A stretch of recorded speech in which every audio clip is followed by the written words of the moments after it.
আসসালামু আলাইকুম। আল কোরআনে বর্ণিত 25 জন নবী রাসূলের জীবনী কাসাসুল আম্বিয়া। আল্লামা আবুল ফিদা ইমামউদ্দিন ইসমাইল ইবন কাসির আদ দিমাশকি রহমতুল্লাহের লেখা বইটি।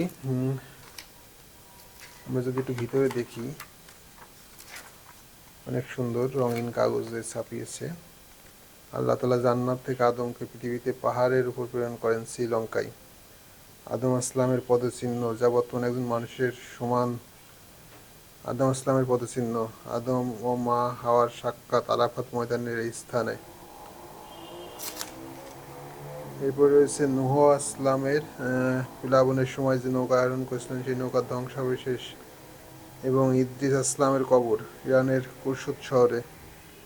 হুদ আসলামের কবর ইয়েমেন। সালেহ আসলামের নবুয়ত প্রাপ্তের মানুষেরা পাহাড় কেটে যেভাবে গৃহ নির্মাণ করতেন। এরপরে সালেহ আসলামের কবর, লুত আসলামের কবর ফিলিস্তিন, ইসাক আসলামের কবর ফিলিস্তিন, ইয়াকুব আসলামের কবর ফিলিস্তিন।